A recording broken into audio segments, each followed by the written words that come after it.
In this video, I'm going to show you ways that you can use to play 10 times faster on the piano and also be able to play for a 10 times longer period of time. My name is Ayana, and if you watch until the end of this video, I'm going to share with you a really powerful tool to help you execute and practice all the things I'm going to talk about today. Now, keep in mind, this video is a part of a series. If you are a complete beginner, then I would suggest you watch the first video of this series, which is in the description box, and then come back and watch this video.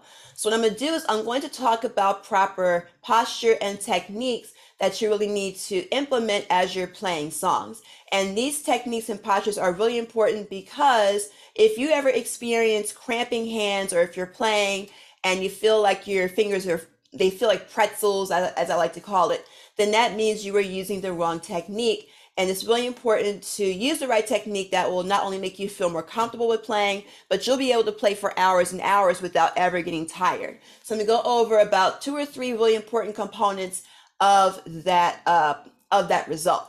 So the first thing that's most important when you're playing is to make sure that your fingers are almost completely relaxed and fluent. This is important because when we're playing, or really when we're doing anything, but especially when it comes to piano, our brains are wired to use muscle. That's just a natural desire to do. But what we want to do is untrain our brain to using muscles. That's actually why we get so tired very soon, because our fingers are tensed up when we're playing. We're trying to control what we're playing, but the actual control is letting go. I know that sounds very counterintuitive. It sounds very contradictory, but the thing is, if you release that muscle, then you're able to do a lot more because you don't have muscles restricting you. So when you're playing, you want to make sure that your fingers are nice and relaxed. And one of the exercises I'm going to share with you today to help practice that feeling is going to be this. So what we can do, you can do this with each hand, or you can do it with both hands. It's up to you. Is take your thumb and go to C. So we're just doing a basic C, D, E, F, G, F, E, D, C. Remember, C is the white key to the left of the 2 black keys. So you go C, D, E, F, G, F, E, D, C.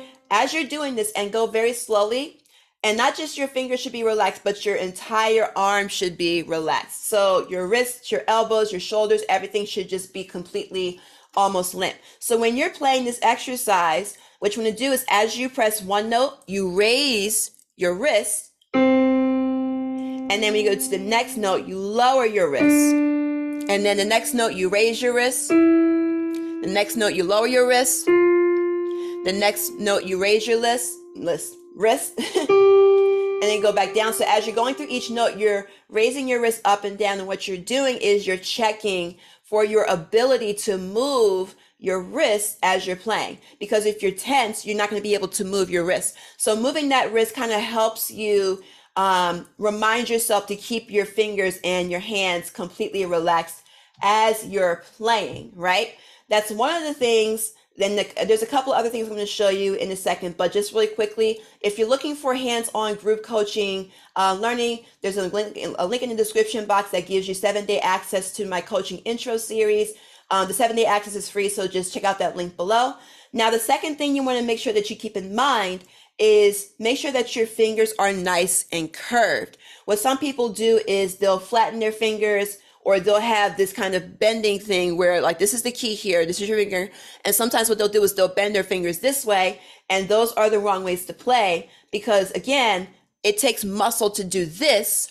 And it's not really good for your joints anyway to bend your fingers this way. So the only part of your fingers that should be touching the keys are the fingertips. So if you notice, if you let your hand rest, if you just like take all the muscle out, you notice that your fingers will naturally curve.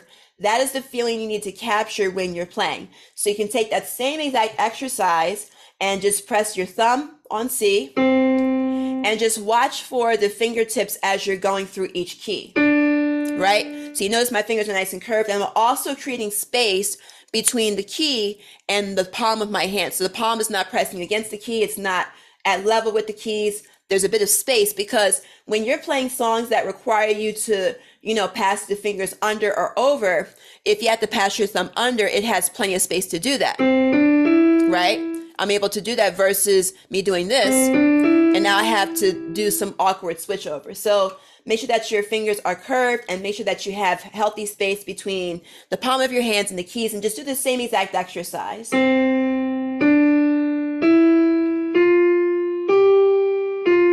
And just play with your fingertips.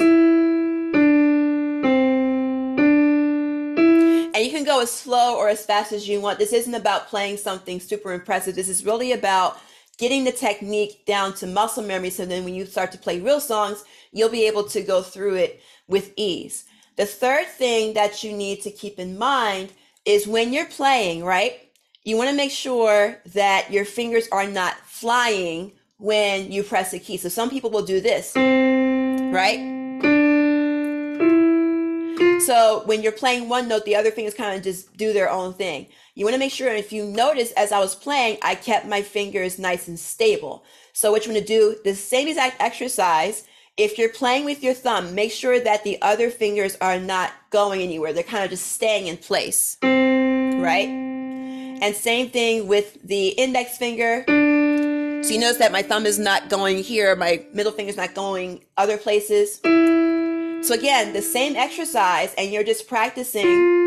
Now this finger might be a little bit tricky because for a lot of people, the ring finger is the weakest one. So you might feel like your pinky's gonna go up like this. Just watch for that. So you notice when I'm pressing my ring finger, my pinky's not going anywhere. So this exercise also helps you build finger strength when you're practicing it in this manner, right? So just kind of keep each of your fingers rested on the keys as each finger is playing.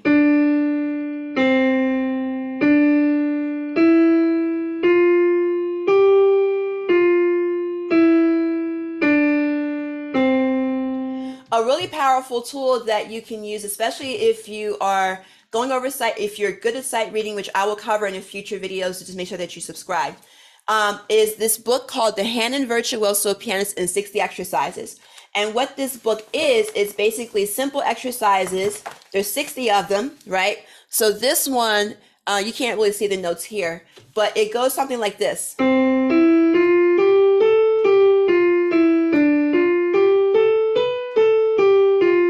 So you can do it with the right hand, you can do it with the left hand. And eventually you want to do both hands. So these exercises are very, very good with you being able to practice the techniques and postures that I've shared with you. And I'm going to have the next video is going to be about playing your first scale, which will be another great way to practice everything I've shown you in this video. It'll be in the future now. If you watch this video at the time that that video has been published, I will make sure to put it in the end screen for you to access. Otherwise, if you have any other questions, feel free to put it in the comments section, and make sure that you like, comment, and subscribe. Thanks for watching. I look forward to seeing you in a future video.